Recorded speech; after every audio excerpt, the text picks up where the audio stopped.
let's do a book haul. I've never done one before. I doubt I'll do one again. There's a few reasons for that, chiefly because I don't buy many fiction books. Over the last year or so, I've been reading more fiction than I've been buying by a reasonable rate. I normally buy 0, 1 or 2 fiction books a month. I usually read several more than that. But this month I have splashed out a bit, mostly on used books or on cheap books.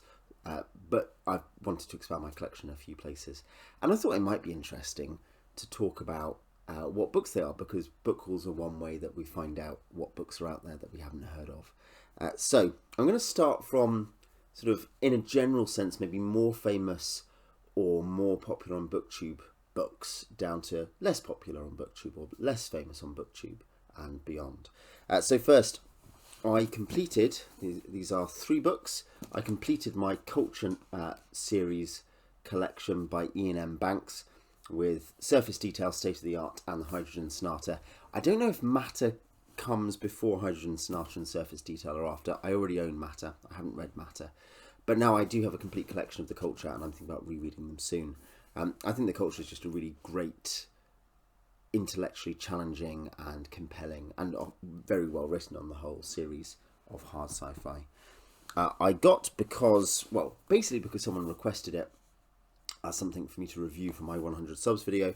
I got the Blade itself, but I also got the whole First Law trilogy in this little box set. I am not automatically attracted to First Law, but I'm happy to be convinced otherwise, absolutely. I've got, these are perhaps less commonly talked about or known, but these are books 2 and 3 of the John Shanno trilogy by David Gemmell, so post-apocalyptic western, which goes The Last Guardian and Bloodstone. I've just done a review of The Wolf in Shadow, and I enjoyed that enough that I thought I'd read books 2 and 3. It's Gemmell. I'm not going to enjoy it. I think it's probably my attitude at some level. So what's next here? Azure Bonds by Jeff Grubb and Katie Novak and Jeff Grubb. I say Jeff Grubb first because he is the senior D&D designer from the late 80s who was the kind of obviously the internal lead on this, but I imagine Kate Novak did the real writing. Azure Bonds was, I think, the second Forgotten Realms novel, or possibly the third, and it's one of the first 4 series that came out. So it was along with the Moonshade trilogy, one of the Salvatore, I think Crystal Shard, the Salvatore first trilogy about Drizzt, and then also Spellfire by Ed Greenwood himself, the creator of the Forgotten Realms. And you know, if you watch this channel at all, I like the crossover and talking about the crossover between literature and RPGs, and this feels like the ultimate example of that. Then with a lovely second series Fantasy Masterworks cover, Ellen Kushner, Thomas the Rhymer. I like fairy stories in the F-A-E-R-Y sense. Stories about, like Susanna Clarke's Mr. Nolan and Jonathan Strange. And this is about that. Thomas the Rhymer awakens the desire of the Queen of Elfland and is swept into her realm of magic. This, The Golem and the Jinni by Helen Wecker. That was by Ellen Kushner. Helen Wecker, The Golem and the Jinni, about a friendship between a golem and a jinni in New York in 1899. And I think it's recommended to me because I like the Diverbad trilogy by S.A. Chakraborty, which I've reviewed 1 book of on this channel. So I think Jinni tagged that one for me on the old algorithm. So yeah, that's that stuff. Now, a few more. We got a new David Drake, by new I mean from 1998 or something. New to me, 1998. With the Lightnings. This is by the author of the Hammers Slammers series. I obviously have reviewed that recently and I love David Drake. And this is less military sci-fi, though it is about military science fiction, less military sci-fi and action sci-fi and more space opera. This is the first book in the Lieutenant Leary series, or the RCN, Royal Cinnabar Navy series. Oversea Undersea, with a really nice cover in the Puffin series. The covers look good. I like matching stylized covers, basically. You can see there are the other ones in the series. So that is, it deals with Loga's legends.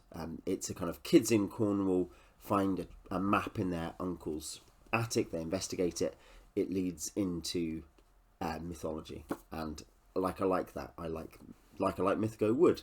I like the Space Trilogy by C.S. Lewis. One reason I like them is they're about England and about Britain and about its history and self-perception.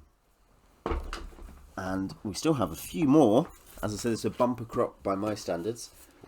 We have, this is actually a bit more commonplace, Edgar Rice Burroughs, who is great. These are the Pellucidar novels, the first three, his Hollow Earth novels, influence on D&D, of course. We have 2 Lee Brackett books. I'm reading this very short first paperback edition of The Sword of Rhiannon, or Sea Kings of Mars. Lee Brackett did an early draft of The Empire Strikes Back. Pardon me. Did an early draft of The Empire Strikes Back. Also drafted The Big Sleep and some other films. Very good writer of films, and so far, a third of the way in, really enjoying The Sword of Rhiannon. Recommended by Gabor, and she is an Appendix N author, so I would have got to her eventually, but I'm less familiar with her.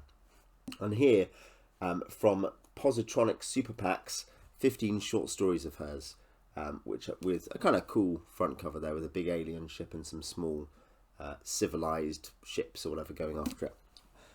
And finally, C.J. Sherry, the Faded Sun trilogy, which is a bind-up, you know these types, and it is about an alien species who are driven out of their home by humans. This is from the late 70s and early 80s, I think, are the dates for these books. She's written a lot of stuff. I don't know if she's still active. 1978 to 1979, so wrote it all in a very short period of time, and it's about this alien species who's driven out of their home by humans and how they learn to survive. And you might think of, in Sanderson's Cosmere, of the singers in the listeners and the singers in Stormlight, and that idea of trying to explore human issues, but from an alien, literally and metaphorically alien perspective, and envisioning what different cultures would be like that don't conform to human expectations of culture.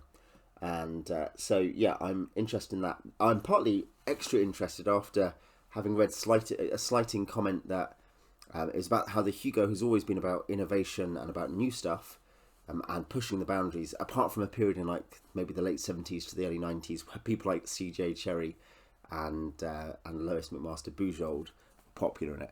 Both of them are great authors, and I really like. I've reviewed some Bujold, 2 Bujolds in fact, on the channel. So those are the books I got in July. I think there's 19 of them if you count the First Law books individually, but without splitting up the bind-ups. That will now occupy me a lot. I don't actually know where I'm going to put all of them on my bookshelves, but hopefully there's some ideas there that you might find interesting and follow up yourself. And perhaps you could tell me what you've been buying or receiving or discovering in skips or in the street. I've definitely literally have found a couple of books just in the street in the past and rehomed them. What have you brought into your collection in the last month, 6 months, or a year? Tell me in the comments. Till next time.